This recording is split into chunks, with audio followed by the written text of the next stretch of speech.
আসসালামু আলাইকুম রহমতুল্লাহি ওবরকাতুহু।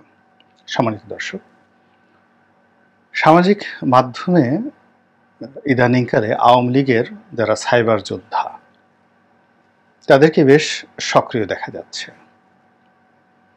সবাই প্রচার চালাচ্ছেন, প্রোপাগান্ডা চালাচ্ছেন যে এই আওয়ামী লীগ ফিরে এলো বুঝি, এই বুঝি শেখ হাসিনা বাংলাদেশে ঢুকে পড়ল।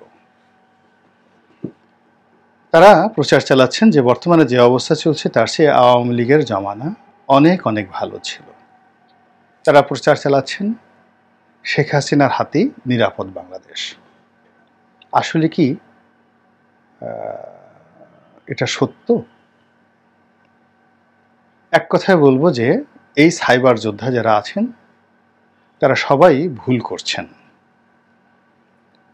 তাদের এই প্রচার এবং প্রোপাগান্ডার ফলে এখনো পর্যন্ত আওয়ামী লীগের যারা ভালো মানুষ আছেন, নিরাপদ আছেন, তারা বিপদে পড়বেন এবং তাদের এই ধরনের প্রচার এবং প্রোপাগান্ডার ফলে আওয়ামী লীগের যে রাজনীতি এটি আগামী দিনে ফিরে আসার যে সম্ভাবনা এটা ক্রমশ ক্ষীণ থেকে ক্ষীণতর হয়ে যাবে। আগে বাস্তবতা বুঝতে হবে যে আওয়ামী লীগ কত বড় অন্যায় করেছে, সেই অন্যায়গুলো স্বীকার করা এবং সেই অন্যায় থেকে বের হয়ে আসা, অন্যায়ের জন্য ক্ষতিপূরণ দেওয়া এবং অন্যায়ের ফলে যারা দায়ী ব্যক্তি তাদের শাস্তি নিশ্চিত না করা পর্যন্ত আওয়ামী লীগ এখান থেকে মুক্তি পাবে না। বোঝার চেষ্টা করুন। এরশাদ সাহেব অনেক উন্নয়ন করেছেন। ব্যক্তিগতভাবে এরশাদ সাহেবের ব্যবহার, আচার আচরণ অতুলনীয়। নরম দিলের মানুষ ছিলেন। ব্যক্তিগতভাবে কারোর প্রতি তিনি শত্রুতা পোষণ করতেন না এবং কাছাকাছি গেলে সবার সঙ্গে ভালো ব্যবহার করতেন।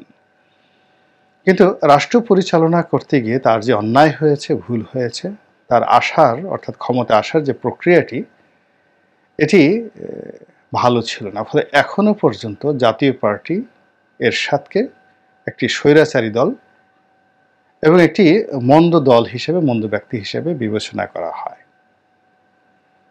1971 সনে জামাতের যে কর্মকাণ্ড, রাজাকার, আলবদর আর শামসদের কর্মকাণ্ড, পাকিস্তানি বাহিনীর দোসর হিসেবে তাদের কর্মকাণ্ড, তার ফলে এখনো পর্যন্ত জামাতকে সেই দায় শোধ করতে হচ্ছে।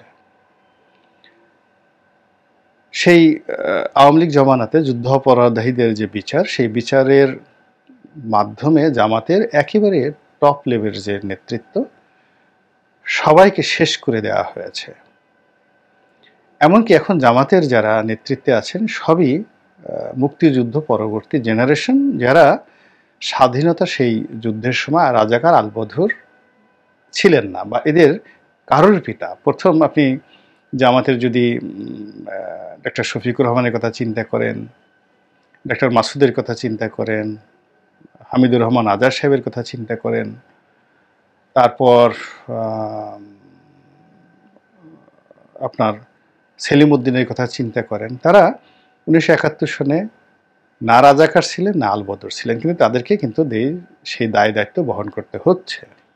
সেই অতীতের ভুল ভ্রান্তির জবাব তাদেরকে দিতে হচ্ছে। দ্বিতীয়ত, তাদের কারোর পিতা সেই আল রাজাকার ছিলেন, বদর ছিলেন, বদর বাহিনীর ছিলেন, এরকম ঘটনা আমি জানি না, কিন্তু তারপরেও তাদেরকে কিন্তু সেই রাজাকারের গালি এখন পর্যন্ত শুনতে হচ্ছে। বঙ্গবন্ধুর জমানাতে যে দুর্ভিক্ষ এবং বাকশাল, এই দায় থেকে আওয়ামী লীগ এখন পর্যন্ত মুক্ত হয়নি। তো বাকশাল এবং রক্ষী বাহিনী এবং দুর্ভিক্ষর যে যন্ত্রণা, তার চেয়ে 1000 গুণ তারও বেশি অপকর্ম করা হয়েছে 2014 থেকে 2024 এই 10 বছরে। তো সেটা নিয়ে আওয়ামী লীগের কোনো অনুশোচনা আমি এখনো পর্যন্ত দেখছি না। মানুষ এত বেকুব নয়। 2 নম্বর হলো, শেখ হাসিনা যেভাবে পালিয়ে গেছেন, তার এভাবে পালানোটা কোনো অবস্থাতেই ঠিক হয়নি। তিনি যদি গণপিটুনিতে মারা যেতেন, তারপর তিনি যদি গ্রেপ্তার বরণ করতেন, তিনি যদি হেলিকপ্টারে করে ক্যান্টনমেন্টে থাকতেন, যা কিছু করতেন, কোনো অবস্থাতেই তার পালানোটা ঠিক হয়নি। অনেকে এখনো শেখ হাসিনা ফোবিয়াতে ভুগছেন। সেই আয়নাঘর থেকে শুরু করে শেখ হাসিনার জমানাতে যারা জুলুম এবং অত্যাচার ভোগ করেছেন, তাদেরকে ভয় দেখানোর জন্যই মূলত শেখ হাসিনা বারবার বলছেন যে আমি এখনই ঢুকে পড়ব। এটা কোনো ভালো উদ্দেশ্য নয়। এই বাংলাদেশে তাকে বরণ করার মতো কেউ নাই, আওয়ামী লীগের কেউ নাই, নো ওয়ান। কিন্তু তিনি ভয় দেখাচ্ছেন কাকে? তার প্রতিপক্ষকে। এবং এখানেই তার যে দুষ্ট বুদ্ধি এখন পর্যন্ত রয়ে গেছে। মানুষ বুড়ো হলে, বিপদে পড়লে যাকে বলা হয় তার অনেক পরিবর্তন হয়, সে তওবা করে। কিন্তু শেখ হাসিনার ক্ষেত্রে এরকম কোনো লক্ষণ দেখা যাচ্ছে না, বরং সে দিল্লিতে বসে এখন যে সকল গুটি চালছেন, যে সকল কথাবার্তা বলছেন, তাতে করে বাংলাদেশের স্বাধীনতা এবং সার্বভৌমত্ব বিপদে পড়ে যাচ্ছে। ইউনূস সরকার বিপদে পড়ে যাচ্ছে, আমরা সবাই বিপদে পড়ে যাচ্ছি, এবং সর্বোপরি আওয়ামী লীগের নেতাকর্মীরা বিপদে পড়ে যাচ্ছে। আওয়ামী লীগকে যদি বাঁচতে হয়, নেতাকর্মীদের যদি বাঁচতে হয়, তাহলে এই শেখ হাসিনার যে চিন্তা এবং শেখ পরিবারের চিন্তা, এটা মাথা থেকে বাদ দিতে হবে। এদের নাম নিয়ে আগামী ১০০ বছর বাংলাদেশে শত চেষ্টা করে পুনরায় আওয়ামী লীগের রাজনীতি শুরু করা যাবে না। এটাকে সম্পূর্ণ নতুন একটা ফর্মে নিয়ে আসতে হবে। এবং এখানে অনেকে শেখ হাসিনাকে সে ধরাছোঁয়ার বাইরে রাখতে চান। তিনি কোনো ভুল করেননি, সব ভুল সালমান করেছে, আনিসুল হক করেছে, ওয়াহিদুল কাদের করেছে। আপনারা যারা শেখ হাসিনাকে চিনেন, জানেন, তারা তো জানেনই। যারা জানেন না তাদেরকে বলছি, আমি তাকে খুব কাছের থেকে দেখেছি। তার কাছের মানুষ ছিলাম, তার বিরাগ ভাজন হয়েছে। তাকে দুইভাবে দেখেছি, দলের মধ্য থেকে দেখেছি, আবার বিএনপিতে এসে তাকে দেখেছি। তো কাজেই 3 ডাইমেনশন। আওয়ামী লীগের মধ্যে থেকে তার প্রিয়জন হিসেবে একরকম ব্যবহার পেয়েছি, আওয়ামী লীগের মধ্যে থেকে তার বিরাগ ভাজন হয়ে তার ভিন্ন রূপ দেখেছি, আবার তাকে ছেড়ে এসে যখন আওয়ামী লীগ ছেড়ে বিএনপিতে এসেছি তখন তার অবস্থা দেখেছি। 3 ডাইমেনশন, তার 3টি চরিত্র আমি তাকে দেখেছি খুব ঘনিষ্ঠভাবে। খুব স্পষ্টভাবে বলতে হয় যে ইবলিস বলতে যদি পৃথিবীতে কিছু থাকে, 1 কোটি ইবলিস একত্র করলে যে ধরনের শয়তানি বুদ্ধি ইবলিসের মনোমস্তিষ্ক থেকে আসবে, 1 লক্ষ ইবলিসের সম্মিলিত শয়তানি বুদ্ধি, তার চেয়ে শেখ হাসিনার মনের মধ্যে, ব্রেনের মধ্যে বেশি শয়তানি বুদ্ধি। 1। 2 নম্বর হলো যে এই অনেকগুলো লোককে আমরা সাধু ক্রিমিনাল মনে করছি। বিশ্বাস করেন, এই প্রত্যেকটা লোক, তাদেরকে ক্রিমিনাল বানানো হয়েছে আওয়ামী মেশিনের মধ্যে ফেলে এবং শেখ হাসিনার সরাসরি নির্দেশে। পুলিশ কর্মকর্তাদেরকে তিনি নির্দেশ দিয়েছেন। কোনো পুলিশ কর্মকর্তা হয়তো তার নিজের স্বার্থে ধর্ষণ করেছেন, ব্যভিচার করেছেন, জমি দখল করেছেন একান্ত ব্যক্তিগতভাবে, কিন্তু রাষ্ট্রীয় যে কর্মকাণ্ডগুলো এর বেশিরভাগই করা হয়েছে শেখ হাসিনার মদদে। এবং যখন শেখ হাসিনার মদদে একটি কাজ করে তিনি পুরস্কৃত হয়েছেন, এসপি থেকে এডিশনাল ডিআইজি হয়েছেন বা ডিআইজি হয়েছেন, তখন লোভের বশবর্তী হয়ে তিনি ওই শেখ হাসিনা যে ধরনের অপরাধ করার জন্য তাকে পুরস্কৃত করেছে, ওই রকম আর একটা অপরাধ তিনি নিজে নিজে করেছেন। তাহলে তার শুরুটা কিন্তু শেখ হাসিনাকে দিয়ে। এই যে দুর্নীতি, ব্যাংক লুট, বিমা লুট, আমরা সালমান এফ রহমান, আনিসুল হক, এস আলম এদেরকে দায়ী করি। জিজ্ঞাসা করে দেখেন, আল্লাহ সাক্ষী, এই প্রত্যেকটা লোকের কাছে জিজ্ঞাসা করে দেখেন, তারা এই কাজগুলো করেছে সরাসরি শেখ পরিবারের নির্দেশে। নিজেরা 10 টাকা চুরি করেছে তো ওদেরকে 5 টাকা ভাগই দিয়েছে, ক্ষেত্র বিশেষে আরো বেশি। এখানে 1 লাখ 2 লাখ এবং শেখ পরিবারের যত আত্মীয় স্বজন আছে সবাই মিলে প্রতিটি মন্ত্রণালয়কে যেভাবে তারা দুর্নীতির আখড়া বানিয়েছে, তার কিছু নমুনা এই সোহেল তাজ সাহেব আমেরিকা যাওয়ার আগে তিনি খোলামেলা এই বক্তব্যগুলো দিয়ে গেছেন। এই যে আসাদুজ্জামান খান কামাল, আমরা তাকে এখন দুর্নীতিবাজ মনে করি, এই লোকটা এমন ছিলেন না। এই লোকটিকে শেখ হাসিনা এবং শেখ পরিবার এরা দুর্নীতিবাজ বানিয়েছে। সালমান এফ রহমান এরকম ছিলেন না। He was one of the most successful entrepreneur. কিন্তু এরশাদের মতো একটা দুর্নীতিবাজের কবলে পড়ে এই প্রথম সে ব্যবসার বাইরে গিয়ে দুর্নীতি শুরু করে। তারপরে দুর্নীতি করতে করতে করতে করতে আজকের এই পর্যায়ে সে যে এসেছে, সে সবাইকে এরশাদকে ভাগ দিয়েছে। অন্য জমানাতে যদি কোনো বিএনপি জমানাতে 111 জমানাতে দুর্নীতি করে থাকে, সেটার ভাগ তাদেরকে দিয়েছে। শেখ হাসিনাকে সে ভাগ দিয়েই দুর্নীতি করেছে। এই যে আনিসুল হক আইনমন্ত্রী, এই যে দুর্নীতি করেছে, আপনার কি মনে হয় সে ভাগ দেয়নি?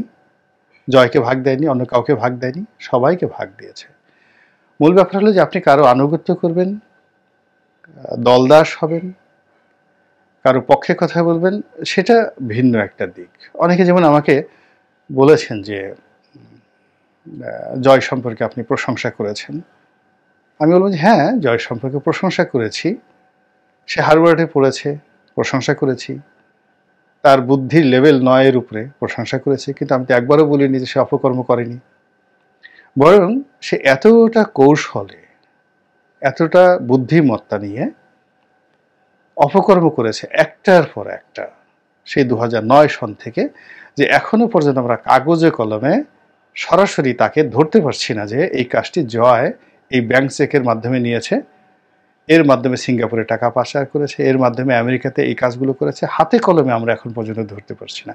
আমি ওই জায়গাটাতে টাচ করেছি যে জয়ের মতো লোককে যদি আপনাকে মোকাবেলা করতে হয়, আপনাকে তার চাইতে অপকর্ম করার ক্ষেত্রে আরও অনেক বেশি বুদ্ধিমান হতে হবে, কৌশলী হতে হবে, এবং তাকে মানে তার বিরুদ্ধে আপনি লড়বেন, আগে আপনাকে সেই যোগ্যতা অর্জন করতে হবে। আপনি শেখ রেহানার কথা চিন্তা করেন। সে ম্যাট্রিকে স্ট্যান্ড করেছিলেন। তার ছেলে মেয়ে যারা আছে সবাই মেধাবী, টিউলিপ, ববি, রূপন্তী। তার যে স্বামী, তিনি doctor Shafiq Siddiqui, one of the most brilliant professor of Dhaka university. তো তার মতো লোকরে সে নাকে দড়ি দিয়ে সে ঘুরিয়েছে।